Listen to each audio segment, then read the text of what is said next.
Welcome to the Recruitment Founders Podcast, the place to kickstart your journey to running a successful recruitment business. In each episode, you'll get knowledge, tips, and real-life stories to help you take your business from startup to whatever you want it to be.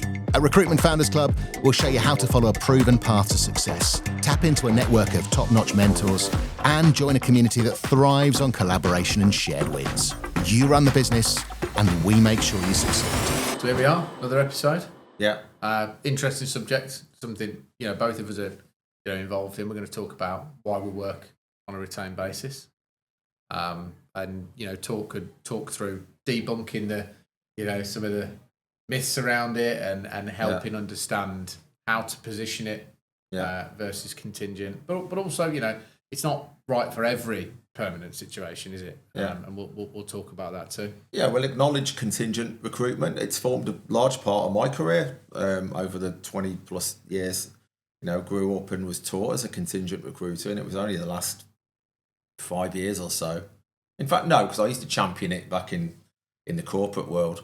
I think we were about 20% retained business across perm. It was actually pretty good toward the end of my time there. But setting up Hannison Green, I decided, and we can talk about this, our own kind of journeys. But yeah, it doesn't fit every single scenario, but it is a way of working. It's not necessarily a pricing model, is it? It's actually a mindset. Yeah, I mean, we talked about this. I don't think most recruiters have a pricing problem with retained. I think they have a positioning problem with it. Yeah.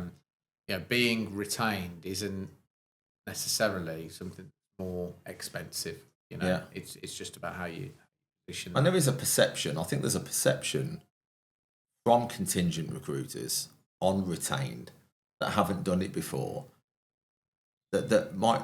I think it's a bit of a skewed perception. I think it's that it's put on this sort of pedestal. It's almost like this myth, this thing that's hard to achieve, that you can only do it for like exec search or 200, 300 grand salaries, whatever it might be. And part of what I want to get across today is that it's not that. It can be for most permanent hiring scenarios, because going back to what we've just talked about, it's not.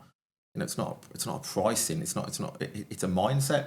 Yeah, you can decide to position yourself that way or not decide to position yourself that way. But it also is it's a professionalisation of the service too. Yeah. So there are contingent billers out there that are very good at generating leads, finding CVs that hit the leads, and turning those leads into placement, into fees. Yeah, finding CVs fast, getting CVs, and they're not actually doing much detailed searching. They're not necessarily being a business partner to the organisation. They couldn't really give you deep, detailed market insights because that's not the way they work. And do you know what? If they're working in that way and they make good money, great. But what I do believe is people that are working in that way, when we talk about the onset of AI and other systems improvements, they're the recruiters that over the next 5 to 10 years are going to find themselves in a really challenging, pinched market. Yeah, there's part of their game they're going to need to adjust. Because they're not they're a salesperson that's operating through the conduit of recruitment to transact, and there's more and more focus, certainly now than I've ever seen, on what value are we getting from our recruitment partner, and that's then putting an onus on recruitment consultants actually being good at recruitment. And I'll talk openly about that. I think certainly for the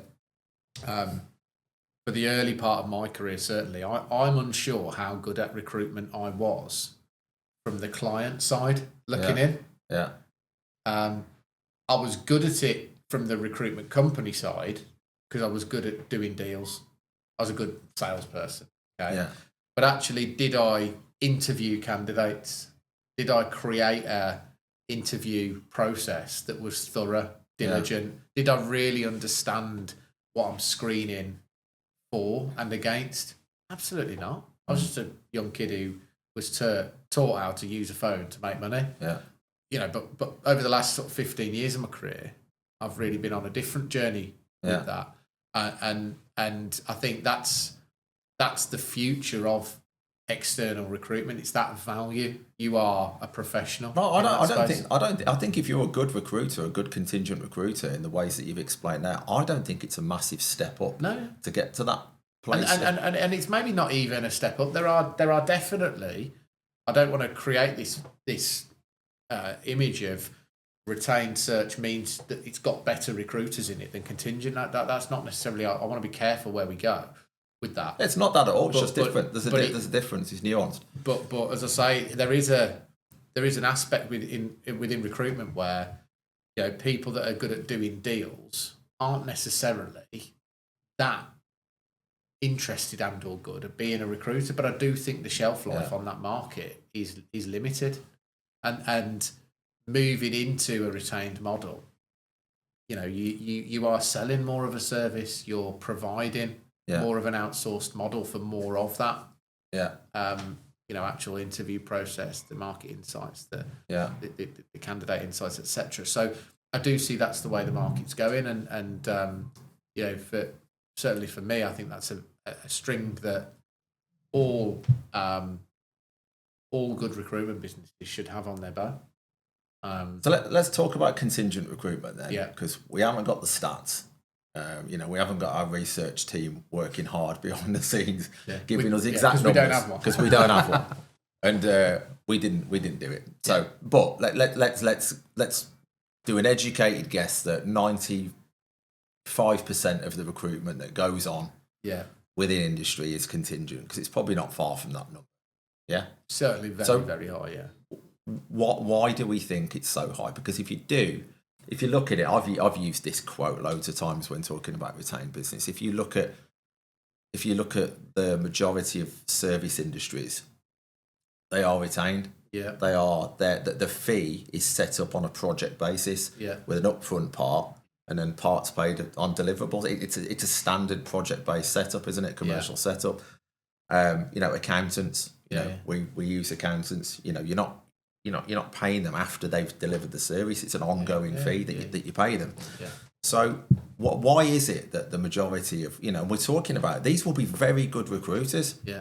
Because I don't think, there can't be that many shit recruiters left in the industry, let's be honest. Can't be. I think you'd be surprised. Okay. I do think but there's some excellent recruiters out there, and the majority of them are still working contingent. Why do we think that is? I mean, I've got quite a different take on that. Define what a good recruiter is, because I think bigger businesses define a good recruiter based on their billing figures. Okay, right. Well, why don't we just use that? Somebody who's billing 200 grand, 250 grand, or whatever. They're a great recruiter, or they're average, but they're in a good business that's giving them good jobs. Yeah. But they're able to fill jobs. Yeah. They're taking a brief on and they're working it competitively, like up against other recruiters, and they get into that deal before the other recruiters. And we were taught how to do that, weren't we? Yeah. Go fast. Or it's exclusive. And there's an absolute value in that. There is. Yeah, and there's still a market. Or it's exclusive, and they trust the client isn't going to go elsewhere. Yeah. I'll give you that exclusive for 2 weeks, and they run through walls for it, and they fill that job. So let's just say they're good in that aspect. Why do you think the majority of recruiters stay in that space and not try and upgrade to a retained, more certain revenue model? What would your take be on that? So I think it's quite deeply rooted in the origins of the recruitment industry. Yeah. So if you to compare it to accounting and to compare it to lawyers, I think it's relevant in some areas, but it's quite dangerous in others. Yeah. So you from a statutory perspective, you need an accountant, right? You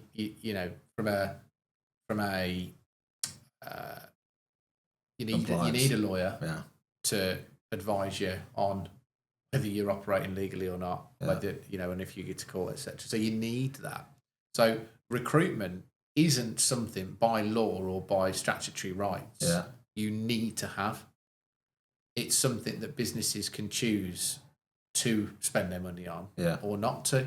I think in the early days of the industry, it was fastest finger first. It was you're going to get lots of clients who say no, some that say yes. But you get that transactional baseline to the sector, and that's what you and I were taught on, right? And so it's no bad granny, but as time's gone on, clients can actually replace that transactional piece themselves.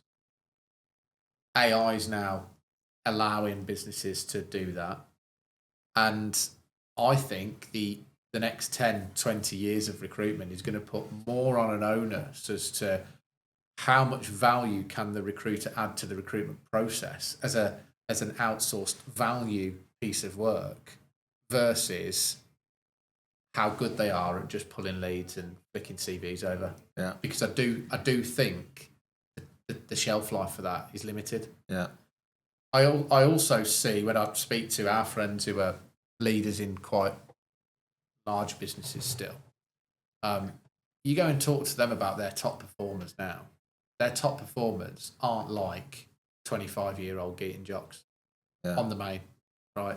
They're not people that are working 12-hour days and going out and partying and doing this and that and, living for the commission checks.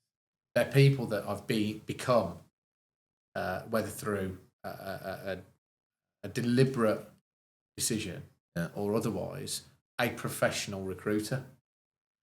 These are the people that, in my mind, can transition into retained. And those are the people that actually then when you bring back that connection to accountants and lawyers and other professional service sectors that don't just do work on the hope of a paycheck, you can then start linking your value to a different model, which is a retained model. And retained doesn't have to be, I think there's another thing, this myth of like third, archaic retained search. Now, I own a recruitment business that is retained search. We do third search in some areas, but we also provide talent market and insight reports that are paid pieces of work. That work is giving the client real insights, real data that they can make organisational decisions based upon.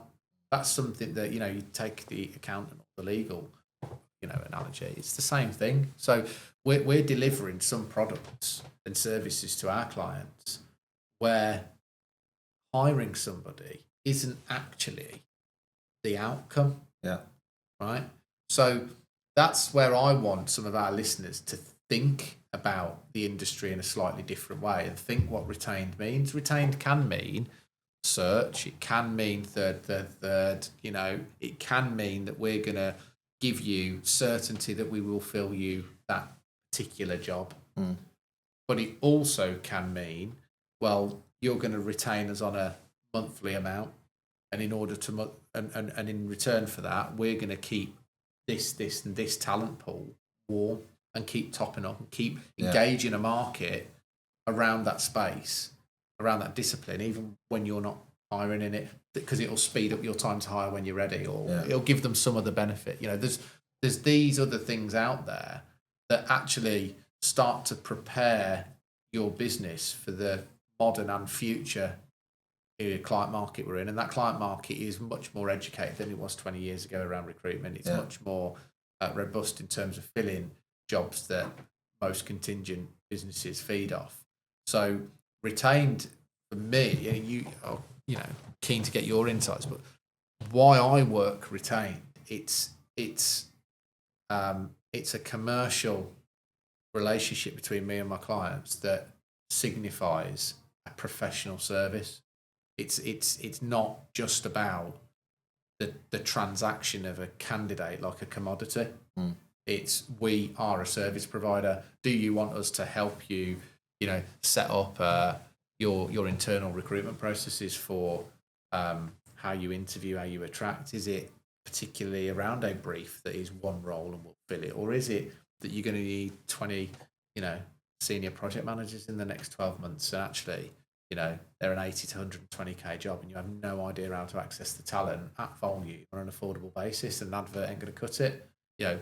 We can provide that too. So I think retained is much more than just, as I say, that straight third invoice upfront invoice against one role. It's much bigger than that for me. But in its simplest form, it's moving from providing a service and doing all of the work and effort for that service, where at the end of, upon you delivering that service, you get paid or you don't get paid.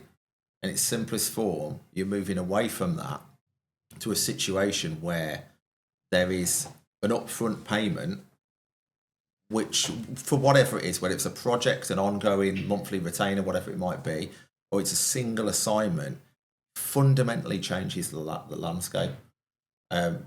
Because for me, and it doesn't have to be a third, I don't care what it is. This is one of the things I've really enjoyed about being a business owner, is that you can do what you want. You do what you want with that client. Yeah. I met a client in New York last night. I've been schmoozing him for about 4 or 5 years, and I think I'm finally going to get an assignment off him.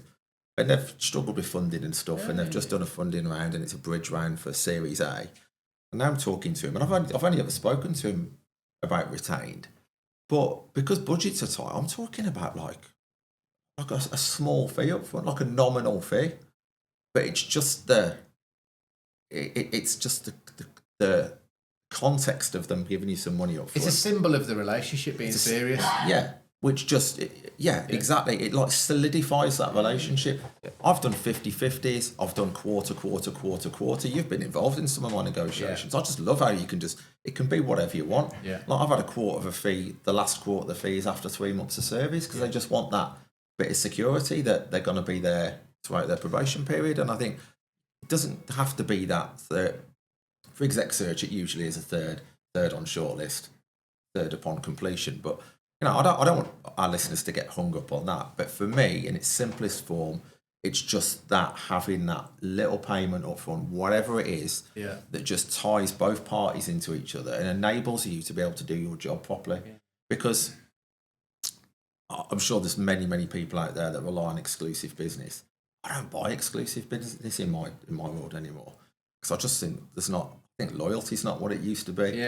But even if your client's loyal to you, what's stopping one of your competitors pinging over perfect candidate speculatively whilst you're 3-4 weeks into a search where you've grafted on it, and their candidate's slightly better than your shortlist, and then you've lost that. So I think with a retainer, for me, it just enables me to do my job, and there's no real pitch there. That's just how I set it up. Yeah, it's funny because maybe the person I'm referencing here will listen to this. He's a good mate of mine. And, a couple of years ago, he messaged me saying, "Can I buy you lunch at the golf club?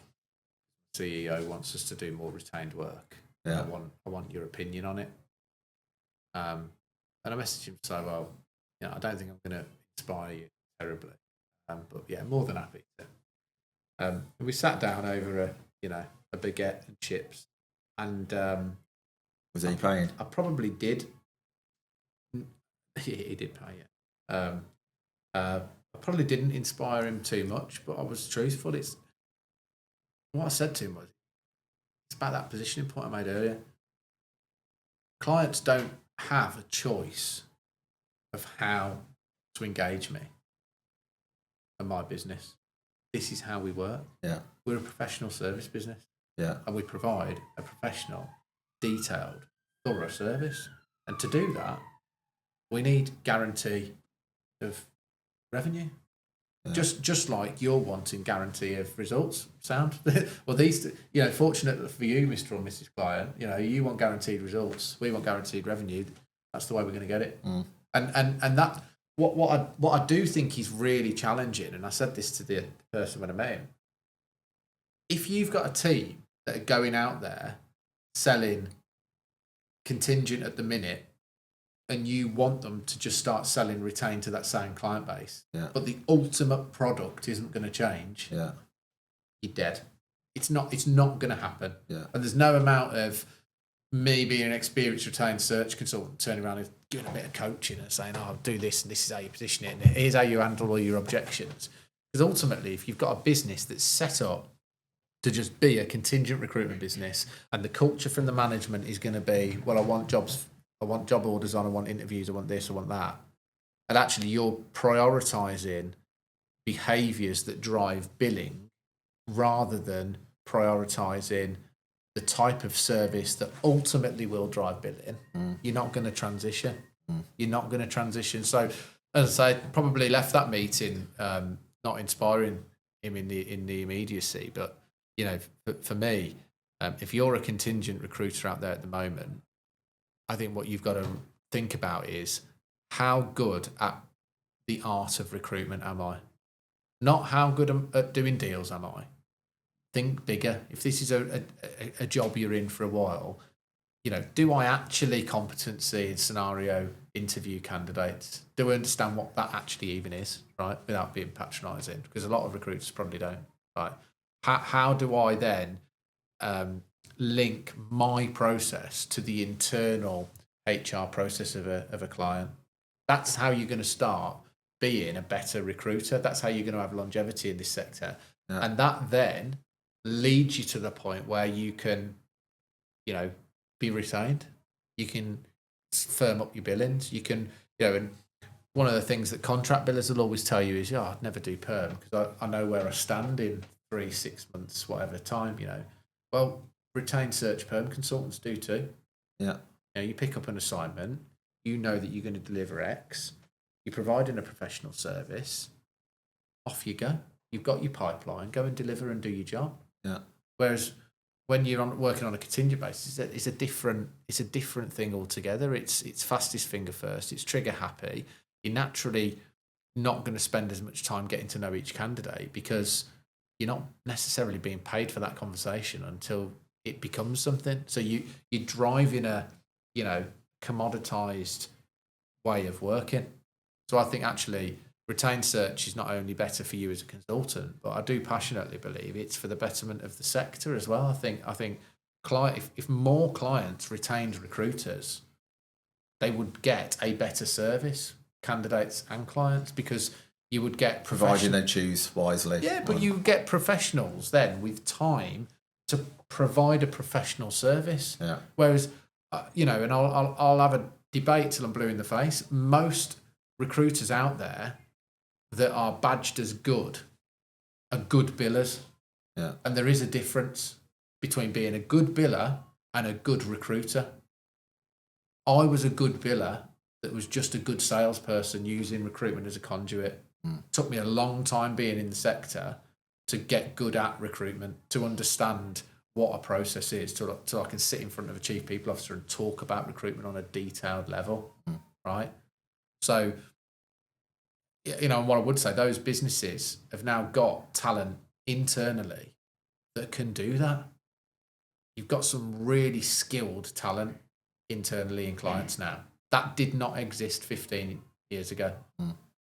Used to be a bit of a joke in our earlier career. If you were no good at recruitment, failed recruiter, yeah, go and be an internal recruiter. Those days have gone now. Some of the best recruiters in my market are leading recruitment for my clients. So if I'm just offering them the opportunity that I'm going to flick them a few CVs, they ain't buying it because they can do that themselves. But if I'm offering them something different, if I'm offering them a retained model where they get my time, my expertise, and I can control an outcome for them, they're going to pay for it. Okay. And you're offering a headhunting service, and I think there is a difference, isn't there? But I might get shot down for this, but I think many contingent recruiters won't actually headhunt effectively. They'll be more reactive in their candidate acquisition approaches because time's against them. Yeah. And headhunting, by the way, is not a message on LinkedIn. No. It's mapping the talent pool and then proactively approaching understanding your market and why, and mapping it. And that's a difference. And, you talk to businesses now, they talk about, but even messaging passive people on LinkedIn, even though that is different, that is still headhunting. Yeah. It's still considered headhunting. Most contingent recruiters won't do that because they won't have the time to do it. Yeah. So they'll be going for active candidates, they'll be going for job boards and mail shot in the database. Yeah. Old school tactics that will get quick response and almost a guaranteed response that you're going to get some volume. I used to do this, and then your top 3 people that you screen, they go over. That's completely different to a search approach, isn't it? Yeah. But it's only because you don't have the time to do it. So these people are capable of stepping up and doing that. Yeah. So some of them are. So what would be your, if there are people listening to this that are contingent recruiters and they do aspire to doing some retained work, they don't know where to start. Maybe we've debunked some of it on this chat. I don't know, about simplifying a little bit, because it doesn't have to be complicated. Because I haven't got a pitch. I just set my stall out. I said to you before we started filming, I'm like, one of my first searches at Hannison Green was a 30k engineering role. I'd already put my stall out at VP. I wanted to do senior level. Somebody had seen my content on LinkedIn and said, "Can you help us? We're really struggling with this engineer role." I was just like, "Yeah, it's retained. You're going to have to pay me a portion of the fee up front." Yeah. I didn't give them a choice, to your point. Yeah. Remember in our old company, you'd say, right, this is your retained service, this is your contingent service. Yeah. It's like, they're never going to go for your retained service. But that's kind of what I was saying to that bloke who bought me lunch. Yeah, but if you go, I work retained, I provide a professional service. If you want my time and my expertise, I've got to be paid up front, else I just can't. It's like recruitment on Klarna, isn't it? Do you know what I mean? Yeah. You pay us in the future. Yeah. People are always going to take that option if it's available. Yeah, of course they are. So you've got to, you've got. So what's your advice? So what's your advice then? Sorry to point. What's your advice you'd give to somebody that is contingent, that wants to start their journey in retained? And firstly, is to actually do a bit of soul searching and think about. Have a look at your delivery. Well, am I actually any good at recruitment, or am I really good at being a salesperson in a recruitment industry? Chasing leads down, right? So because if you are if you're really good at sales through the lens of recruitment, I don't think retained's for you, because actually I think you're going to find it really you're going to find it slow and hard, because you're going to be more detailed in the delivery. Really good point. So I don't think it's for everybody, and I say that positively. If you're brilliant at just churning leads, turning them into money, beating your competitors to the deal, it's for you. But if you're a recruiter that wants to be in recruitment for a long time and wants to outlive some of the forthcoming changes in the sector, think about how good you are actually at recruitment. Think about how you could improve your process and how that synergizes with internal processes. Yeah. And pick some difficult roles or some multi-hire campaigns to go and pitch retained. Yeah. That's where I would start. Most hires that a client will go retained on will be niche, senior and or confidential. Usually both they are, right? Or third, I need multiple. This is an opportunity where they might not have gone retained previously, but you can pitch it. We need multiple of the same. Yeah. So this is a skill set that we know over a 6, 12, 2-year, 3-year outlook, we will recruit this role consistently. Sell it as a talent map service. Yeah. Sell it as a campaign. So we will set this campaign up for you. We'll charge you a fee up front. Every time you make a hire from that campaign, you will get it at a lower and lower percentage point. Start there. That's a retained project. Yeah. But that's a way of deepening your client relationship. It's a way of ensuring that they don't go to anybody else. Because if you could go and place 2 of them up front on a contingent basis, but then you lose contact with that client because you get a bit busy elsewhere. Little Jimmy's picked the phone up. Yeah. In 3 months' time, he's pulled 4 jobs and placed them. You've got them on a talent map basis, on a campaign style basis. Yeah. They're going to partner with you. They're going to work with you. So try and pick one of those 2 options. But you've got to do some homework on yourself first. You've got to think about, do I actually enjoy the actual interviewing and the deep, detailed delivery of the recruitment process, or am I just here to be in sales?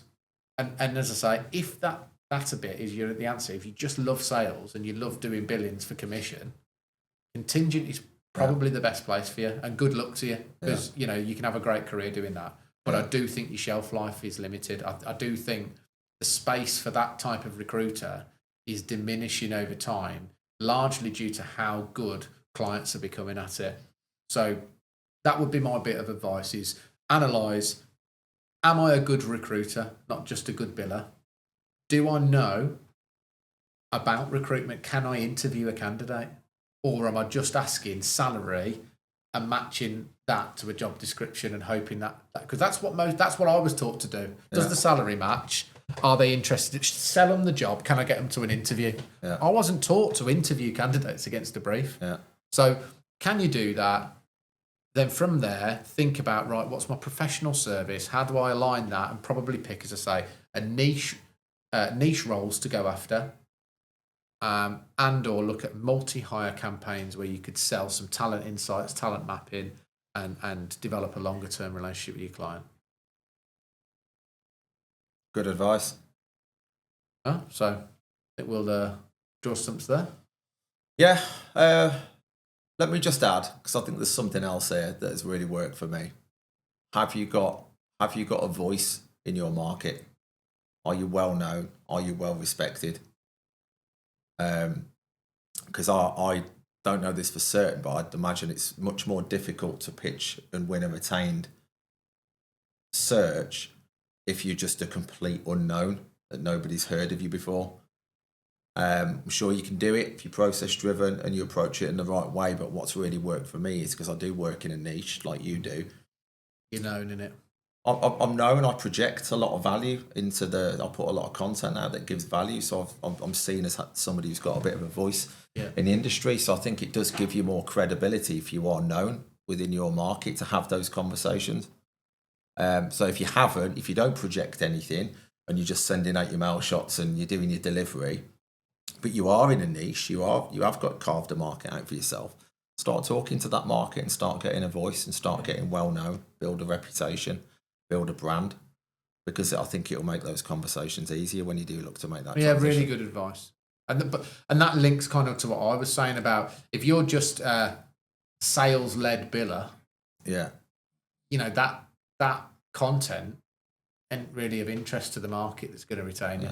Right, but if you're a recruiter that's deep in your market, providing value, you understand the drivers and what's going on. And, people are likely to trust you. And when you then walk through the door and say, "Well, this is how you engage me," they're going to go, "Oh, right, okay." And if you are that salesy recruiter, back to your point, you're probably going to find it a bit boring putting that content out. And you're just not going to want to do it. As I say, power to you. I'm not here to sort of to slate them. We're here to talk about retained and what and how you transition to that. And as I say, it's not right for everyone. It's also not right for every client to buy it every time. But hopefully in this episode, there's been a few little nuggets for people that they'll take away, and we've been able to sort of impact them on that journey. Hope so. See you on the next one. Thanks for listening to the Recruitment Founders Podcast. Make sure you subscribe on your favourite podcast platform or YouTube so you never miss an episode. Connect with us on LinkedIn to join our community of founders and mentors, or visit our website to learn more about how we can help you launch, grow, and thrive in your recruitment business.